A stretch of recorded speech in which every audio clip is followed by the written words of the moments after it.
Tamil menu சேனலுக்கு உங்கள் அனைவரையும் அன்போடு வரவேற்கிறேன். இன்னைக்கு நம்ம கிச்சனில் ரொம்ப எளிமையான சிவப்பு பச்சரிசி உளுந்தங்களி தாங்க பார்க்க போகிறோம். எப்படி பண்ணலான்னு பார்க்கலாம் வாங்க. ரொம்ப ருசியான நியூட்ரிஷியஸான இந்த உளுந்தங்களி செய்ய தேவையான பொருட்கள்: அரை மூடி தேங்காய்ங்க கீரி வச்சுருக்கிறேன், அண்ட் கருப்பட்டி, பனங்கருப்பட்டி.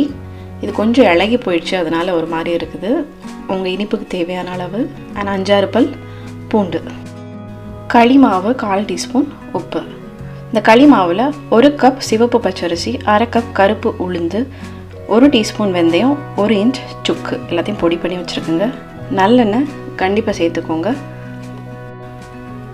இப்போ ஒரு சட்டி வச்சுக்கலாங்க. இந்த கருப்பட்டியை ஜஸ்ட் நம்ம உருக்கிக்கலாம் தண்ணி விட்டு. ஏன்னா கருப்பட்டியில் நிறைய தூசி, குப்பை, மண்ணெலாம் இருக்கும். அதனால் கொஞ்சம் போல் தண்ணி விட்டு இது லேசாக சூடாகி அது அப்படியே இலகி தண்ணி ஆகிடும் கருப்பட்டி. அது வரைக்கும் கொஞ்சம் வெயிட் பண்ணி கரைச்சி விட்டுருங்க. எந்த கம்பி பதம் அதெல்லாம் எதுவுமே தேவையில்லை, ஜஸ்ட் கருப்பட்டி தண்ணியில் கரையணும், அவ்வளோதான். இப்போ தண்ணி நல்லா சூடாக ஆரம்பிச்சிருச்சுங்க. கருப்பட்டி நல்லா கிட்டத்தட்ட கரைஞ்சிடுச்சு. அப்படியே இறக்கி சைடில் வச்சுக்கோங்க. இப்போ நம்ம களி பொடியை ஒரு பெரிய கிண்ணத்தில் மிக்சிங் பவுலில் போட்டு ஒரு 4 கரண்டி போடுறேன். இந்த கரண்டிக்கு இதை இப்போ தண்ணி விட்டு நல்லா கரைச்சி வச்சுக்கோங்க. நம்ம கூழெல்லாம் கிண்டணுன்னா கரைச்சி வச்சு போடல அந்த பொடியை, அந்த மாதிரி நல்லா தின்னாக கரைச்சிக்கோங்க. ரொம்ப திக்காக கரைக்காதீங்க. நல்லா நிறைய தண்ணி விட்டு தோசை மாவு மாதிரி கரைச்சிக்கோங்க. நல்லா கொஞ்சம் பொறுமையாக கட்டி விழாமல் கரைச்சிக்கோங்க. ஸ்பூனில் ரொம்ப ஃபைனாக கரைக்க முடியலன்னா ஜஸ்ட் கையை விட்டு கூட நல்லா கரைச்சிக்கோங்க. இந்த உளுந்தங்களி பெண்களுக்கு ரொம்ப நல்லதுங்க. இடுப்பு எலும்பெல்லாம் நல்லா பலப்படுத்தும், யூட்ரஸ்க்கெலாம் நல்லா பலம் கொடுக்கும். ஸோ கண்டிப்பாக மாதத்தில் 1 or 2 இந்த உளுந்தங்களி சாப்பிட்ற மாதிரி பார்த்துக்கோங்க. உங்கள் வீட்டில் பெண் குழந்தைங்கள், பசங்க யாருக்குனாலும் இதை கண்டிப்பாக பண்ணி கொடுங்க. எல்லாருக்குமே ரொம்ப நல்லது இந்த பச்சரிசி உளுந்தங்களி. பார்த்திங்களா, தோசை மாவு மாதிரி நல்லா ஃபைனாக கட்டி இல்லாமல் கரைச்சி எடுத்தாச்சுங்க. இது இப்போ நம்ம சைடில் வச்சுக்கலாம். இப்போ நம்ம களி எப்படி பண்ணுறதுன்னு பார்த்துடலாம். ஒரு திக் பாட்டம் பேன் எடுத்துக்கோங்க. அதில் பூண்டு சேர்த்துக்கலாம். பூண்டு குட்டி குட்டியாக நறுக்கி சேர்த்துக்கிறேங்க.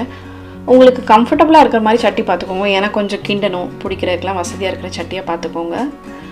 ஒரு இந்த மாதிரி ஃபைனான ஃபில்ட்ரு வச்சு அந்த கருப்பட்டி தண்ணியை ஃபில்ட்ரு பண்ணி எடுத்துக்கோங்க.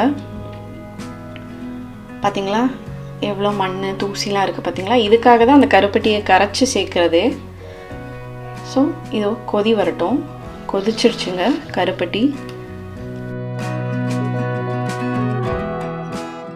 ஸோ இந்த பூண்டு போட்டு கருப்பட்டி தண்ணி கொதி வந்துடுச்சுங்க. கொதி வந்ததும் நம்ம கரைச்சி எடுத்து வச்சுருக்கோம் இல்லையா உளுந்தங்களி மாவு, அதையும் இந்த கருப்பட்டி தண்ணியோடு சேர்த்து ஊற்ற வேண்டியதான். அது திக்காக கரைச்சா நம்மளுக்கு ஊற்றுன உடனே கட்டிப்பட்டு அப்படியே ஒரு மாதிரி இருக்கும். அதனால தான் நான் தின்னாக கரைச்சிருக்கிறேன். இப்போ நல்லா கலந்து விடுங்க. ஸோ இனிமேல் பொறுமையாக நிதானமாக கொஞ்சம் நேரத்துக்கு கிண்டிகிட்டே இருக்கணுங்க. ஏன்னா அடுப்பு கொஞ்சம் ரொம்ப ஹை ஃப்ளேமில் வச்சுக்கோங்க, மீடியம் ஃப்ளேமில் வச்சுக்கோங்க. இது இப்போ திக்காகணும், களியோட கன்சிஸ்டன்சிக்கு வரணும், கொஞ்சம் திக்காகி வரணும். கொஞ்சம் கிளறாமல் விட்டுறாதீங்க, ஏன்னா உளுந்துலாம் அரிசிலாம் சேர்த்துருக்கிறதுனால அடி பிடிச்சிரும். ஒரு 1/4 டீஸ்பூன் உப்பு சேர்த்துக்கோங்க. கொதிக்க ஆரம்பிக்கிது பாருங்கள், விடாமல் கொஞ்சம் கிண்டிகிட்டே இருங்க. மற்றபடி இந்த களி செய்கிறது ரொம்ப ஈஸியான விஷயம் தாங்க. பாருங்கள் கொஞ்சம் திக்காகுது. நல்லா விடாமல் கிண்டிகிட்டே இருங்க, இல்லைன்னா கொஞ்சம் அப்படியே கட்டி கட்டியாக ஆகிடும். ஸோ இந்த சமயத்தில் நம்ம தேங்காய் எடுத்துருக்கோம்ல, அதை நல்லா தண்ணி ஊற்றி ஃபைனாக திக்காக ஒரு தேங்காய் பால் எடுத்து அதில் ஒரு கப் சேர்த்து திரும்பியும் அதை கிண்டிகிட்டே இருங்க.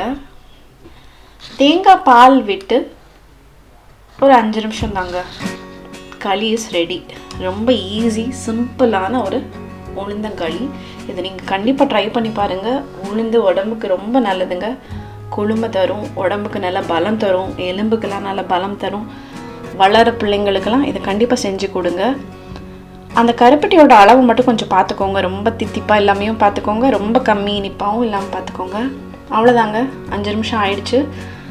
ஆஃப் பண்ணுறதுக்கு முன்னாடி கொஞ்சம் நல்லா எண்ணெய், நல்ல எண்ணெய் கொஞ்சம் போல் ஒரு 5-6 டேபிள் ஸ்பூன் நல்லெண்ணெய் விட்டு அதையும் ஒரு கிளறி விடுங்க. அவ்வளோதாங்க, களி இஸ் ரெடி. இந்த மாதிரி நீங்கள் சிவப்பு பச்சரிசி, கருப்பு முழு உளுந்து, வெந்தயம், சுக்கெல்லாம் பொடி பண்ணி வச்சுக்கிட்டிங்கன்னு வச்சுக்கோங்களேன், உங்களுக்கு எப்போ தோணுதோ அப்போல்லாம் நீங்கள் களி பண்ணி சாப்பிட்லாம். இன்றைக்கி நாங்கள் பிரேக்ஃபாஸ்ட்டுக்கு தான் களி பண்ணியிருக்கிறோம். நீங்கள் ஈவினிங் ஸ்நாக்ஸ் கூட களி பண்ணி சாப்பிட்லாம். நல்ல கொதி வந்துடுச்சுங்க. அவ்வளோதாங்க, களி இஸ் ரெடி. ரொம்ப ஈஸி, சிம்பிளான ரெசிபி. உங்கள் ஃப்ரெண்ட்ஸ் அண்ட் ஃபேமிலியோட கண்டிப்பாக இதை ஷேர் பண்ணுங்கள். தமிழ் மெனு சேனலை சப்ஸ்கிரைப் பண்ண மறந்துடாதீங்க. பவுலில் போட்டுடலாங்க.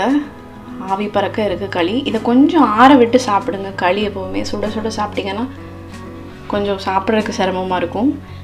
இது மேலே நெய்யோ கேஷ்யூ நட்லாம் போட்டு சாப்பிட்டிங்கன்னா இன்னும் சூப்பராக இருக்கும். வேணால் இதுலேயும் கொஞ்சம் நல்லெண்ணெய் ஊற்றி சாப்பிடுங்க. உங்களுக்கு இவ்வளோ தின்னாக சாப்பிட பிடிக்கலன்னா இன்னும் கொஞ்சம் நேரம் கிண்டிகிட்டே இருந்தீங்கன்னா இன்னும் நல்லா திக்காகிடும். ரொம்ப பிரமாதமாக இருக்குங்க. மிதமான இனிப்பு, அந்த தேங்காய் பால், சுக்கு வாசம் பிரமாதமாக இருக்குது. கண்டிப்பாக ட்ரை பண்ணி பாருங்கள். மீண்டும் சந்திப்போம். நீங்களும் சமைக்கலாம்.